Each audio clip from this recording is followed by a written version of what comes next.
This is Chelsea Cotton with Vanguard News, and here are today's top stories. After a snowy start to the spring semester, canceling classes for 2 days, classes are back in session at the University of North Georgia. I went around campus asking students and faculty how their semester is going so far.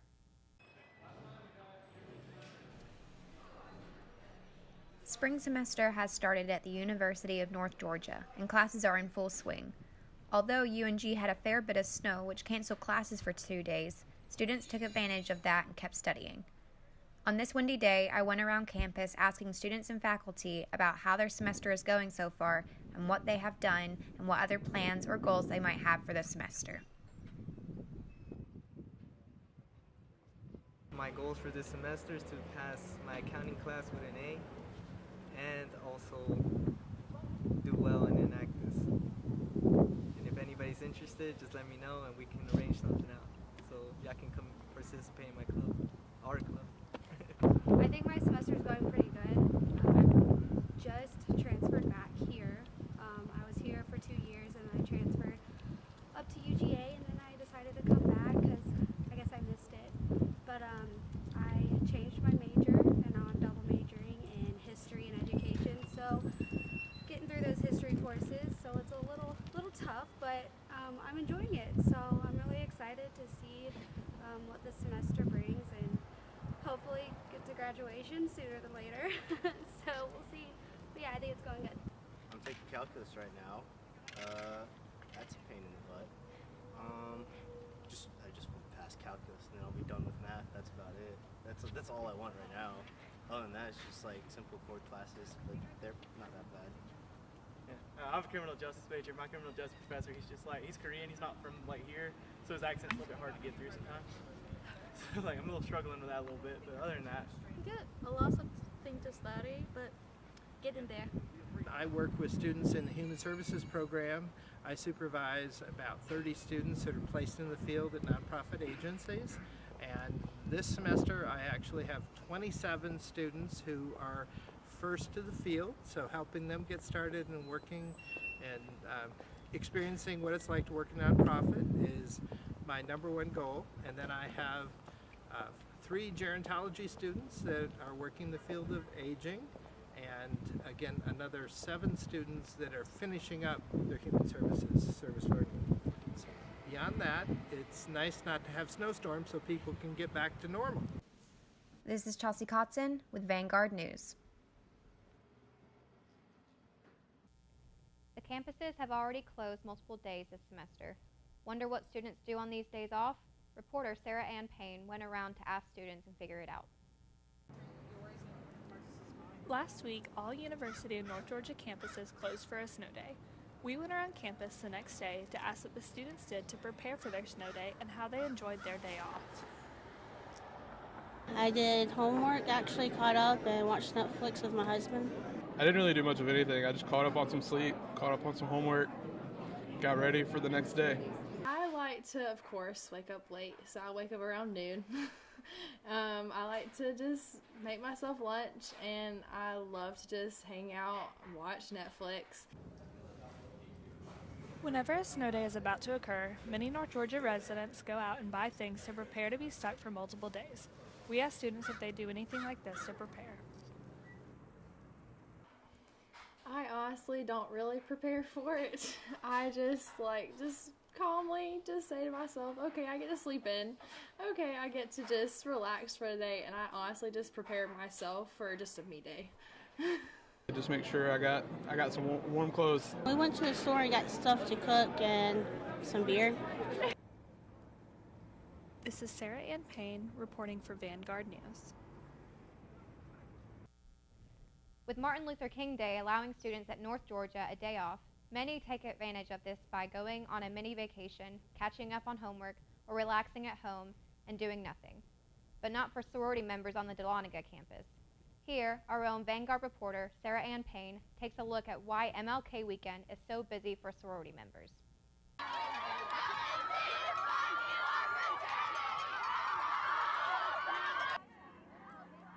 Every Martin Luther King weekend, the Dahlonega campus hosts spring recruitment for girls wishing to join a sorority.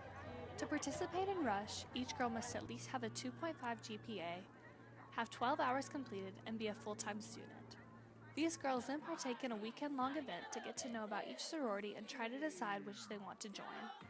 We asked Alex Garges, a member of Alpha Gamma Delta, about what Rush means to her and her fellow sisters. I think it's easier going through the recruitment process on the other side as a sister because you have everyone support with you. You're no longer just like a single entity going through the process nervously like, oh my gosh, what if I find the wrong people? What if I make the wrong choice? As a sister going through it on the other side, it's so much more exciting because you're welcoming all of these people into your home and making them feel comfortable, and that's really exciting for me. I hate you. I think the most rewarding part as a girl going through the process is finding that home, realizing that you made the right decision, and finding a huge group of women that love you and support you and are there through thick and thin all the time. That's definitely the most rewarding part. And then as a sister going through the recruitment process, the most rewarding part is feeling like you're giving back to the organization that's given so much to you. And just like having it come full circle. This is Sarah Ann Payne reporting for Vanguard News. Have you ever had a concern or issue about anything going on in our campus? That's exactly what the Student Government Association does. Jillian Tumblin went to one of their meetings to find out the details. We have some sign-up sheets on the table. The Student Government Association, or the SGA, is a vital part of bettering the University of North Georgia.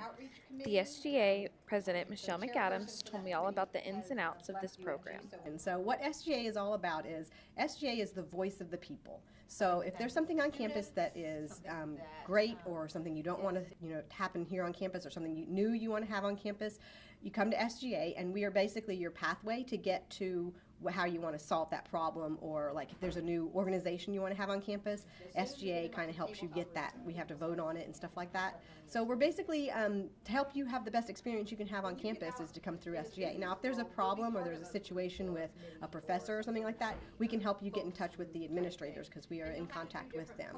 So we're like the in-between, the liaison between students and faculty and students and the administration.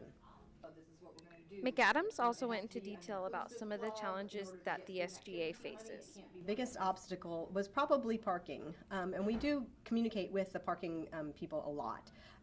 They come to our meetings, they come to our executive meetings, and they tell us, what they're trying to do to help with the parking situation. And so if anybody comes to us and says, as a matter of fact, this week we've got somebody coming that's from Disability Services that is having a problem with disability parking. The SGA meets every Monday at noon in the Student Center and is welcome to everyone.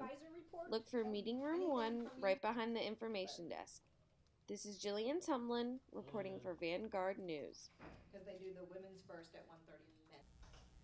It's been about a year since gender-neutral restrooms were added to UNG in Gainesville, yet some students are still unaware that this change was made. Hazel Harahu Jimenez went to UNG's faculty and staff to find out why they did this change and how students feel about it. At the University of North Georgia in Gainesville, there are several gender-neutral restrooms, like the one right here in the Student Center, that is seemingly very hard to find. I spoke to several students who were unaware that these gender-neutral restrooms even existed. I was unaware until about a month ago. I still don't know where it is. No, I actually didn't know at all. I just transferred, but no, I wasn't aware. I knew that there was like one. I'm not sure where it is though.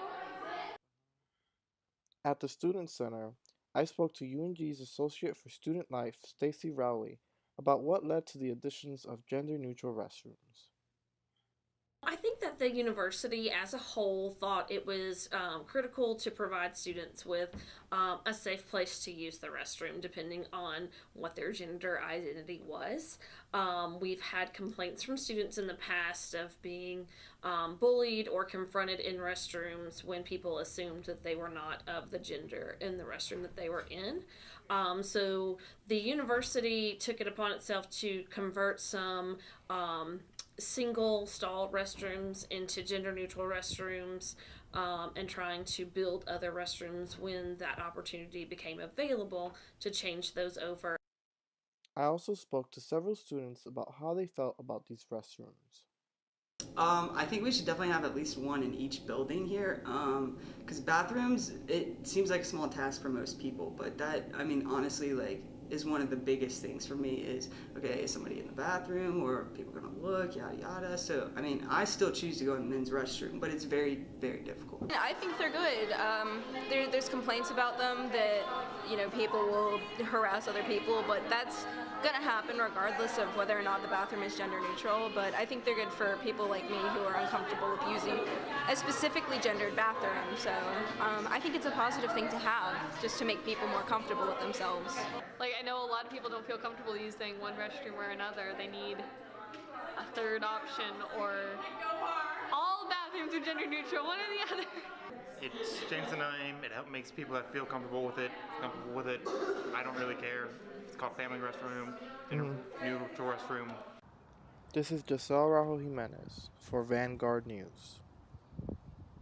The Gainesville campus added an HOV lot during the fall 2017 semester. Auxiliary services wanted to find a way to accommodate all of the vehicles. It is a student incentive to help keep less cars on campus and to promote ride sharing for students. It is now in Lot K after converging from two separate lots into one central one. The spaces do not impact faculty and staff or handicap spaces. You need 2 or more people in a car, and the lot is open from 7:30 to 10 a.m. After 10 a.m., the lot opens to everyone. If the lot is successful, the auxiliary services will look into extending the hours.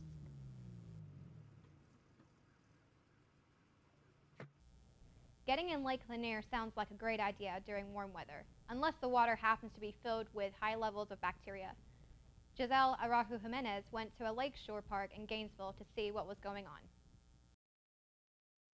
At Don Carter State Park in Gainesville, the water at this location was tested to be unsafe for visitors due to high levels of bacteria and fecal matter. I spoke to the park manager, Cliff Ainsworth, to tell us about the factors and variables that led to the toxic waters. Last year we took the 5 tests leading up to Memorial Day, which is what we do every year to make sure the beach is safe for people to swim in. I believe it was our 2nd or 3rd test that we had a high fecal coliform level, which was over 200. So basically what happens then is we do an immediate retest. The reason we get high fecal coliform levels is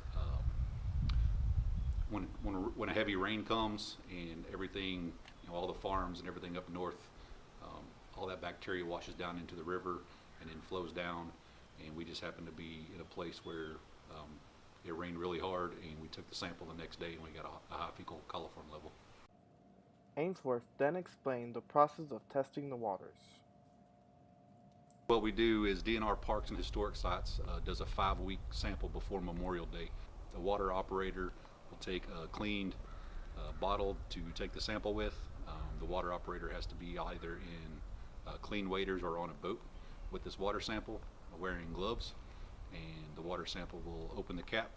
It will skim the water just to fill the bottle up, seal the cap immediately back on the bottle, and then the water goes into an ice down refrigeration system or an ice chest with ice in it to make sure that the water stays fresh and clean, and we have a 6-hour window to get the water to Environmental Protection Division down in Atlanta. This is Giselle Rajo Jimenez with Vanguard News. Do you like to dance and get a good workout at the same time? If that's the case, Zumba might be just the thing for you. Our own Giselle Rajo Jimenez went to the gym to see what that's like. At the University of North Georgia in Gainesville, there's a new Zumba class in the Hugh Mills Physical Education Building every Monday and Wednesday at 5:30. Students and faculty are welcome to join at no cost, and I spoke to the instructor Shannon Kispert about what led her to do this. I moved here from St. Louis and I was teaching there 3 times a week, and I had about 60 people in my class. So just moving here in August, I knew that I couldn't live without it. It's a huge part of my life, and it brings me happiness. It brings a lot of other people happiness. So I think it's a good fit here.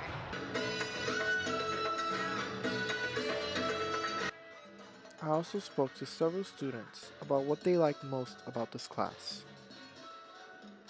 And I love to dance. I was a dancer in high school, so I just really enjoy having something to come out to and just having fun, being with all these people, and then like not having to worry about working out afterwards. It's a lot of squatting. It's real fun. Gets you pumped and tight. I love the high energy and the hip hop and the salsa and just all the different types of dances, and as well as the people and the energy. It's all fun. I like that it doesn't feel like a workout. It's fun. It's energetic.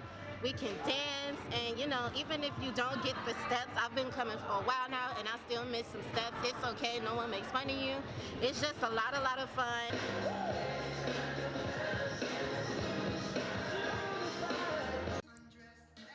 Kisper herself also told me about what she likes the most about teaching Zumba. I think I enjoy what students get out of it the most, or faculty members or staff. Everybody leaves, and at least one person before they leave is always like, that made me so happy, I was having a bad day and it made my day so much better. And so I think what other people get out of it is probably the best part and the most rewarding part. This is Giselle Araujo Jimenez with Vanguard News. This is Chelsea Copson with Vanguard News.